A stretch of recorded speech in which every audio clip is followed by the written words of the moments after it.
कहानी की इस नई कड़ी में प्रार्थना के आत्मसम्मान, शिवांश की पश्चाताप और एक पत्नी की ताकत की गूंज सुनाई देगी। क्या इस बार वो झुकेगी या लड़ेगी?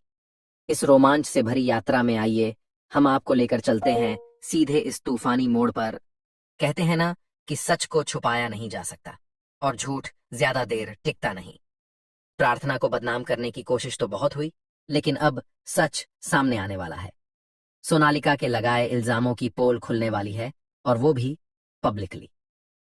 कहानी शुरू होती है उस होटल की सीसीटीवी फुटेज से, जहां एक बैग को लेकर हंगामा खड़ा हुआ था।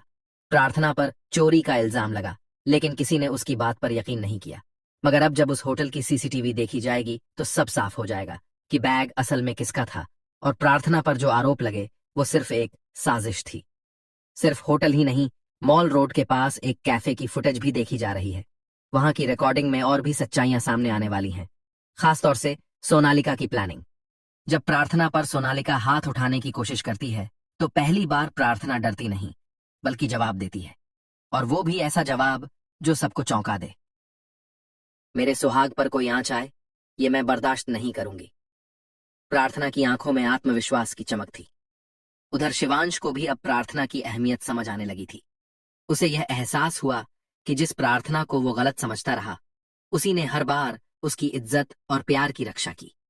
अब शिवांश और करण एक साथ मिलकर निकलते हैं प्रार्थना को उस दलदल से निकालने, जहां उसे नीलामी के नाम पर बेइज्जत किया जा रहा था। शिवांश की आंखों में अब सिर्फ गुस्सा नहीं, पश्चाताप और प्यार भी है। जब वो प्रार्थना से कहता है, पति पत्नी के बीच झगड़े तो होते हैं, लेकिन इसका मतलब यह नहीं कि तुम घर छोड़ दो। अगर तुम चली जाओगी तो मैं किसके लिए जीऊंगा। प्रार्थना भी चुप नहीं रहती। वह कहती है, आप कहते रहिए और मैं सहती रहूं। अगर आपको लगता है आपने गलत किया है तो माफी मांग लीजिए। इतना मुंह क्यों फुला रहे हैं। और फाइनली शिवांश माफी मांगता है। एक पति का झुकना, उसका दिल से पछताना, यह दर्शाता है कि वह अब सच में बदलना चाहता है। लेकिन यहाँ कहानी खत्म नहीं होती। असल खेल तो बुआ माँ का था। उन्होंने ही सारी चालें चली जिससे प्रार्थना को नीचा दिखाया जाए और उसे मजबूर किया जाए घर छोड़ने के लिए। उन्होंने सारी बातें शिवांश के नाम पर डाल दी, जिससे प्रार्थना को लगे कि उसी ने उसे ठुकराया। प्रार्थना का जाना ही सारे हादसों की शुरुआत थी, और यही उनकी साजिश का हिस्सा था। उसे घर से बाहर करके उसकी जगह किसी और को लाना। और अब उसी साजिश की एक और खिलाड़ी एंट्री मारती है, सोनालिका। सोनालिका जो खुद को शिवांश की मंगेतर समझती है, अब जानती है कि वो शादी कर चुका है, और वो भी प्रार्थना से। ये जानकर वो तिलमिला उठती है।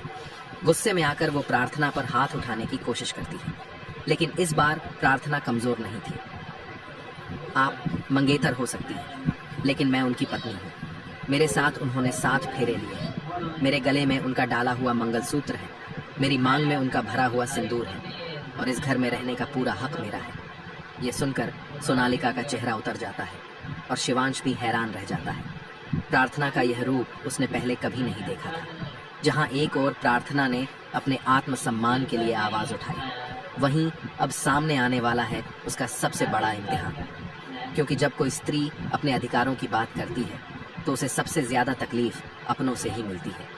शिवांश ने माफी तो मांग ली, लेकिन क्या सिर्फ एक सॉरी से सब कुछ पहले जैसा हो जाएगा?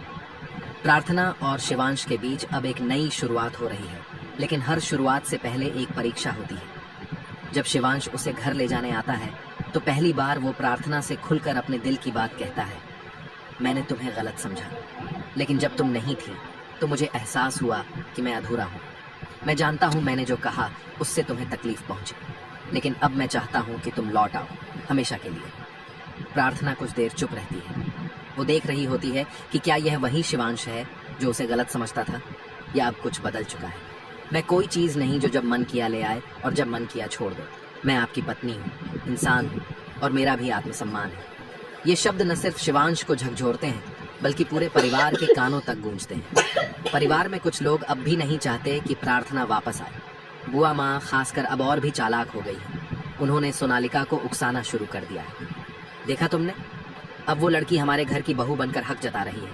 अगर तुमने अभी कुछ नहीं किया तो हमेशा के लिए उसे ही पत्नी मानना पड़ेगा। सोनालिका का घमंड अब चोटिल हो चुका है। वो सोचती है, शिवांश मेरा था और मैं उसे किसी और को नहीं दूंगी, चाहे उसके लिए कुछ भी करना पड़े। अब बुआ माँ और सोनालिका मिलकर एक नई चाल चलती हैं। इस बार उनका निशाना है प्रार्थना की सच्चाई को लेकर एक झूठा आरोप। वे घर में एक नकली ड्रामा रचते हैं जिसमें दिखाया जाता है कि प्रार्थना ने घर की बहू होने के बाद भी कुछ गलत किया है। वे कोशिश करते हैं कि बाकी परिवार के सदस्य भी प्रार्थना से नफरत करने लगे, खासकर दादी और मम्मी जी जो प्रार्थना से कुछ भावनात्मक जुड़ाव रखती थी। वे लोग कहते हैं, शादी तो तुमने की है लेकिन ये लड़की बहू बनने लायक नहीं है। लेकिन इस बार प्रार्थना पीछे नहीं हटती। वह खुद सामने आती है और कहती है, आप सब मुझे पसंद करें या नहीं, लेकिन मैं इस घर की बहू हूँ और मैं तब तक जाऊंगी नहीं जब तक अपनी